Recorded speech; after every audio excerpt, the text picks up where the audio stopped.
हाँ जी, इस ਪਹਿਰੇ ਨੂੰ ਅਸੀਂ 80 90 ਤੇ 100 ਦੀ ਸਪੀਡ ਤੇ ਡਿਕਟੇਟ ਕਰਾਂਗੇ। ਹਾਂਜੀ, ਸਭ ਤੋਂ ਪਹਿਲਾਂ 80 ਤੇ। ਹਾਂਜੀ, ਸਟਾਰਟ। ਕਦੇ ਕਦੇ ਲੱਗਦਾ ਹੈ ਕਿ ਇਕਾਂਤਵਾਸ ਲਫ਼ਜ਼ ਕੁਝ ਕੁ ਸਾਲ ਪਹਿਲਾਂ ਭਾਸ਼ਾ ਵਿੱਚ ਕਿਉਂ ਵਰਤਿਆ ਜਾਂਦਾ ਹੋਵੇਗਾ? Question mark. ਅਜਿਹੀ ਕੋਈ ਲੋੜ ਪਹਿਲਾਂ ਵੀ ਪਈ ਹੋਵੇਗੀ? ਡੰਡੇ। ਇਨਸਾਨ ਹੋ ਕੇ ਸਿਰਫ ਗੈਰ ਇਨਸਾਨੀ ਵਸਤਾਂ ਦੇ ਆਸਰੇ ਰਹੀ ਜਾਣਾ? ਡੰਡੇ। ਸੋ ਇਨਸਾਨਾਂ ਤੋਂ ਇਸ ਸਮੇਂ ਵਿੱਚ ਦੂਰੀ ਹੀ ਦਾਰੂ ਜਿਹਾ ਕੰਮ ਕਰ ਰਹੀ ਹੈ? ਡੰਡੇ। ਬਹੁਤ ਸਾਰੇ ਪਹੁੰਚੇ ਹੋਏ ਮਨੁੱਖ ਇਕਾਂਤਵਾਸ ਲਈ ਸਿਆਸੀ ਕਾਰਨਾਂ ਕਰਕੇ ਡੱਕੇ ਜਾਂਦੇ ਰਹੇ? ਡੰਡੇ। ਇਹ ਇੱਕ ਤਰ੍ਹਾਂ ਨਾਲ ਸਜ਼ਾ ਵੀ ਸੀ ਤੇ ਸਨਮਾਨ ਵੀ। ਇਕਾਂਤਵਾਸ ਦੀ ਹੀ ਉਪਜ ਕਿੰਨੇ ਕਿਸਮ ਦੇ ਇਤਿਹਾਸਿਕ ਗ੍ਰੰਥ, ਸਿਆਸੀ ਸਫ਼ਰਨਾਮੇ ਅਤੇ ਸਾਹਿਤ ਬਣੇ ਹਨ? ਡੰਡੇ। ਲੋਕਾਂ ਨੇ ਆਪਣੀ ਗੁਫ਼ਤਗੂ ਜਾਰੀ ਰੱਖੀ? ਡੰਡੇ। ਕਿਸੇ ਨੂੰ ਮੁਖਾਤਬ ਹੋ ਕੇ ਨਾ ਸਹੀ ਕਾਗਜ਼ਾਂ ਤੇ ਹੀ ਸਹੀ? ਡੰਡੇ। ਫਿਰ ਵੀ ਦੁਨੀਆ ਨਾਲ ਇੱਕ ਰਾਬਤਾ ਬਣਿਆ ਰਹਿਣਾ ਜ਼ਰੂਰੀ ਸੀ? ਡੰਡੇ। ਕੁਦਰਤ ਨੇ ਆਪਣੇ ਆਪਣੇ ਢੰਗ ਨਾਲ ਸਿਖਾਉਣਾ ਤਾਂ ਹੋਇਆ ਹੀ ਕਿ ਖਿਲਵਾੜ ਕਿੰਨਾ ਮਹਿੰਗਾ ਪੈਂਦਾ ਹੈ? ਡੰਡੇ। ਅਨੁਸ਼ਾਸਨ ਤੇ ਸਬਰ ਦੋਵੇਂ ਹੀ ਕੁੰਜੀਆਂ ਅਹਿਮ ਹਨ। ਇਸ ਦੀ ਮਿਹਰ ਦੇ ਹੱਕਦਾਰ ਬਣੇ ਰਹਿਣ ਖਾਤਰ ਇੱਕ ਅਫਵਾਹ ਇਹ ਵੀ ਪ੍ਰਚਲਿਤ ਸੀ ਕਿ ਇਟਲੀ ਵਿੱਚ ਵੈਨਜ਼ੁਏਲਾ ਵਿਖੇ ਲੋਕਾਂ ਨੇ ਪੈਸੇ ਸੜਕਾਂ ਤੇ ਸੁੱਟੇ ਕਿਉਂਕਿ ਬਿਮਾਰੀ ਨਾਲ ਪੈਸਾ ਲੜਨ ਨੂੰ ਅਸਮਰੱਥ ਸੀ? ਡੰਡੇ।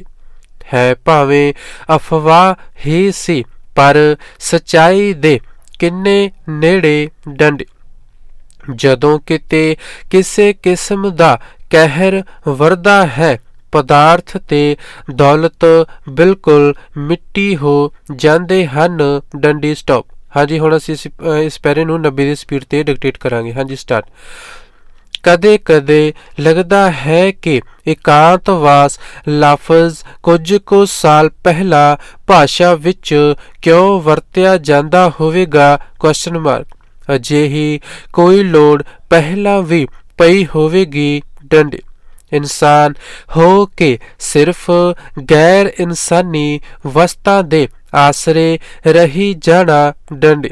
ਸੋ ਇਨਸਾਨਾਂ ਤੋਂ ਇਸ ਸਮੇਂ ਵਿੱਚ ਦੂਰੀ ਹੀ ਦਾਰੂ ਜਿਹਾ ਕੰਮ ਕਰ ਰਹੀ ਹੈ? ਡੰਡੇ। ਬਹੁਤ ਸਾਰੇ ਪਹੁੰਚੇ ਹੋਏ ਮਨੁੱਖ ਇਕਾਂਤਵਾਸ ਲਈ ਸਿਆਸੀ ਕਾਰਨਾਂ ਕਰਕੇ ਡੱਕੇ ਜਾਂਦੇ ਰਹੇ? ਡੰਡੇ। ਇਹ ਇੱਕ ਤਰ੍ਹਾਂ ਨਾਲ ਸਜ਼ਾ ਵੀ ਸੀ ਤੇ ਸਨਮਾਨ ਵੀ। ਇਕਾਂਤਵਾਸ ਦੀ ਹੀ ਉਪਜ ਕਿੰਨੇ ਕਿਸਮ ਦੇ ਇਤਿਹਾਸਿਕ ਗ੍ਰੰਥ, ਸਿਆਸੀ ਸਫ਼ਰਨਾਮੇ ਅਤੇ ਸਾਹਿਤ ਬਣੇ ਹਨ? ਡੰਡੇ। ਲੋਕਾਂ ਨੇ ਆਪਣੀ ਗੁਫ਼ਤਗੂ ਜਾਰੀ ਰੱਖੀ? ਡੰਡੇ। ਕਿਸੇ ਨੂੰ ਮੁਖਾਤਬ ਹੋ ਕੇ ਨਾ ਸਹੀ ਕਾਗਜ਼ਾਂ ਤੇ ਹੀ ਸਹੀ? ਡੰਡੇ। ਫਿਰ ਵੀ ਦੁਨੀਆ ਨਾਲ ਇੱਕ ਰਾਬਤਾ ਬਣਿਆ ਰਹਿਣਾ ਜ਼ਰੂਰੀ ਸੀ? ਡੰਡੇ। ਕੁਦਰਤ ਨੇ ਆਪਣੇ ਆਪਣੇ ਢੰਗ ਨਾਲ ਸਿਖਾਉਣਾ ਤਾਂ ਹੋਇਆ ਹੀ ਸੀ ਕਿ ਖਿਲਵਾੜ ਕਿੰਨਾ ਮਹਿੰਗਾ ਪੈਂਦਾ ਹੈ? ਡੰਡੇ। ਅਨੁਸ਼ਾਸਨ ਤੇ ਸਬਰ ਦੋਵੇਂ ਹੀ ਕੁੰਜੀਆਂ ਅਹਿਮ ਹਨ।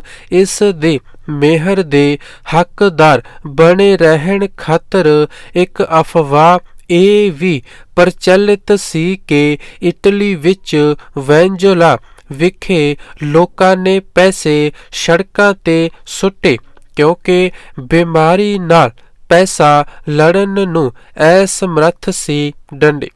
ਹੈ ਭਾਵੇਂ ਅਫਵਾਹ ਹੀ ਸੀ ਪਰ ਸੱਚਾਈ ਦੇ ਕਿੰਨੇ ਨੇੜੇ? ਡੰਡੇ।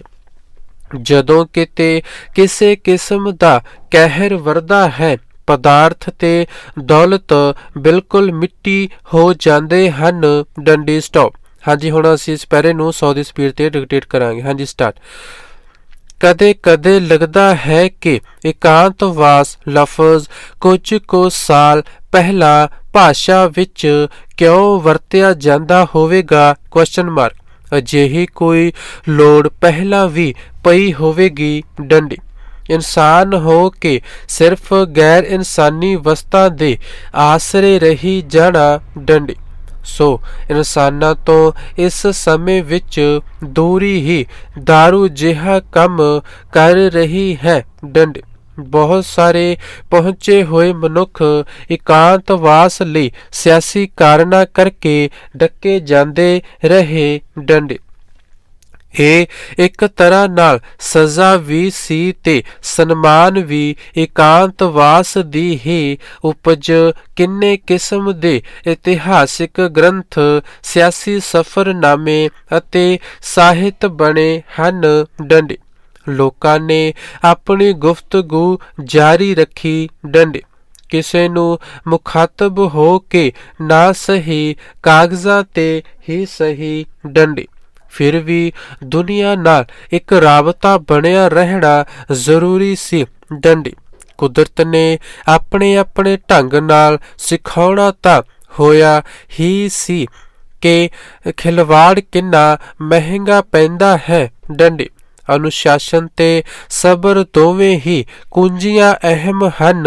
ਇਸ ਦੀ ਮਿਹਰ ਦੇ ਹੱਕਦਾਰ ਬਣੇ ਰਹਿਣ ਖਾਤਰ ਇੱਕ ਅਫਵਾਹ ਇਹ ਵੀ ਪ੍ਰਚਲਿਤ ਸੀ ਕਿ ਇਟਲੀ ਵਿੱਚ ਵੈਂਜੋਲਾ ਵਿਖੇ ਲੋਕਾਂ ਨੇ ਪੈਸੇ ਸੜਕਾਂ ਤੇ ਸੁੱਟੇ ਕਿਉਂਕਿ ਬਿਮਾਰੀ ਨਾਲ ਪੈਸਾ ਲੜਨ ਨੂੰ ਅਸਮਰੱਥ ਸੀ। ਡੰਡੀ। ਹੈ ਭਾਵੇਂ ਅਫਵਾਹ ਹੀ ਸੀ, ਪਰ ਸੱਚਾਈ ਦੇ ਕਿੰਨੇ ਨੇੜੇ। ਡੰਡੀ। ਜਦੋਂ ਕਿਤੇ ਕਿਸੇ ਕਿਸਮ ਦਾ ਕਹਿਰ ਵਰਦਾ ਹੈ, ਪਦਾਰਥ ਤੇ ਦੌਲਤ ਬਿਲਕੁਲ ਮਿੱਟੀ ਹੋ ਜਾਂਦੇ ਹਨ। ਡੰਡੀ ਸਟਾਪ।